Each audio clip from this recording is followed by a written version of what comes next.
აჭარაში ტურისტული სეზონი ოფიციალურად ერთი თვის წინ გაიხსნა, თუმცა ვიზიტორებისთვის ერთ-ერთი ყველაზე საინტერესო ადგილი ბათუმის ბულვარი კვლავ რეაბილიტაციის პროცესშია. მაშინ, როდესაც რეგიონი მთავარ პრიორიტეტად ტურიზმს აცხადებს, ტურისტები კაფეების, ბარების, ბუნგალოების, კლუბებისა და სხვა გასართობი ობიექტების სიმცირეს უჩივიან. ერთი ძირითადი მიზანი და მის მისაღწევად საქმეში ჩართული სამი უწყება, რამდენად კოორდინირებულად მუშაობენ ქალაქის მერიაში, ტურიზმის დეპარტამენტსა და ბულვარის ადმინისტრაციაში, ნახეთ სოფო ჟღენტის რეპორტაჟში. თვითმფრინავი, მატარებელი, საკრუიზო გემები. ბათუმში ტურისტების ნაკადმა მაისის თვიდან მოიმატა, რადგან ტურიზმის დეპარტამენტმა სეზონი ოფიციალურად 31 მაისს საზეიმოდ გახსნა. ალექსანდრე უკრაინიდან ჩამოვიდა, ვერ ხვდება ბულვარში სამუშაოები, სეზონის დროს რატომ მიმდინარეობს. სეზონი როგორც ხედავ დაწყებულია, ვერაფრით გავერკვია, ახლა რატომ მიმდინარეობს სამუშაოები პლაჟზე. როგორც ჩანს, რომანტიულ და მომღერალ ქართველებს ბიზნესი ნაკლებად აინტერესებთ. ტურისტები ბელორუსიიდან კი ბათუმში დღეს დილით ჩამოფრინდნენ. Это было заметно даже с самолета. ნავიდანვე ჩანს, როგორ წინავს და ანათებს ბათუმი ღამით. იქვე მივხვდით, რომ ღამით ბათუმში ცხოვრება ძალიან აქტიურია. იმედი მაქვს, დღეს ძალიან გავერთობი. Очень по-доброму. ეკატერინე სავარაუდოდ იმედები გაუცრუვდება, რადგან სანაპიროზე განთავსებული ღამის კლუბები, ღია კაფეები და სხვა ტურისტული თუ გასართობი ობიექტები ბათუმში ჯერ არ ფუნქციონირებს. ზოგ შემთხვევაში დროებითი კონსტრუქციების აწყობა ახლა ხდება.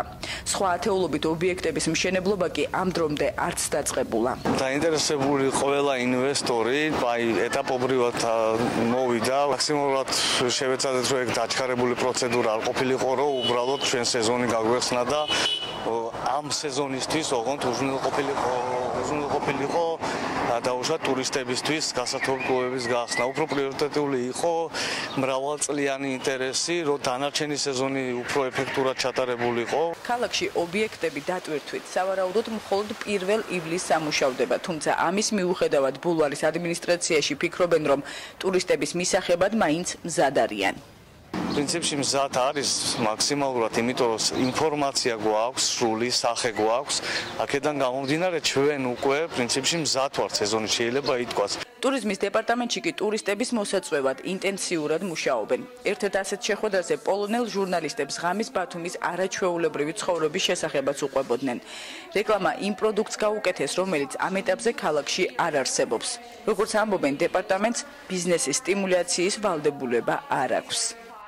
შესაბამისი პროდუქტი გამორიცხული არ დახდეს, იმიტომ რომ ჩვენ ხოლმე იმ პროდუქტების ესე ვთქვათ, რეკლამირებას ვახდენთ ჩვენს მიზნობრივ ბაზრებზე და ადგილობრივ ბაზარზე, რომელიც ჩვენ უკვე გვაქვს და ნებისმიერ დროს არის ხელმისაწვდომი. დეპარტამენტში ამბობენ, რომ როცა სეზონს აცხადებენ, ეს სიგნალი უნდა იყოს ბიზნეს სექტორისთვის აქტიურად დაიწყონ მუშაობა. ჩვენ უკვე სხვანაირად სტიმულირებას ამ ადამიანებისა ვერ მოვახდენთ, ანუ ვერ ვაიძულებთ ბიზნესის, ანუ კონკრეტული პერიოდებიდან გამომდინარე, ანუ დაწყებას თუ სტიმულირებას. ანუ ჩვენი მხრივ ის სამუშაო, რაც რეგიონის რეკლამირებას ეხება, შესრულებულია. ქალაქმა ტურისტული სეზონი დაიწყო. ბულვარის ადმინისტრაცია მისი გეგმით მუშაობს, რომელიც ტურიზმის დეპარტამენტის გეგმებს ცდება. ტურიზმის სფეროში მომუშავეების შეფასებით ეს არაკოორდინირებული მუშაობის შედეგია.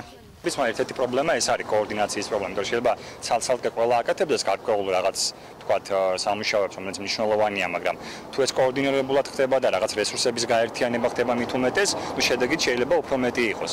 ქალაქის მერიაში კომენტარი დღეს არ გააკეთეს, თუმცა ტურიზმის დეპარტამენტში და ბულვარის ადმინისტრაციაში თვლიან, რომ კოორდინაციის პრობლემა არ აქვთ. ყოველთვის შეიძლება იყოს იმის მოლოდინი, რომ ეს კოორდინაცია იყოს მაღალი დონის, მაგრამ ეს არ ნიშნავს იმას, რომ ჩვენ სახელმწიფო სექტორებს შორის არ არსებობს ეს კოორდინაცია. არის მე ვფიქრობ, ეს კოორდინაციის პრობლემა ჩვეულებრივად ვარდება, რაც უფრო დრო გადის, მით უფრო ერთიანი ხდება კლიანი სისტემა, მთავრობა. ფაქტი კი ფაქტად რჩება. ბათუმში ტურისტულ სეზონს ხელისუფლება 31 მაისს გახსნის, თუ 1 ოქტომბრამდე გააგრძელებს, სეზონი მაინც ორთვიანია.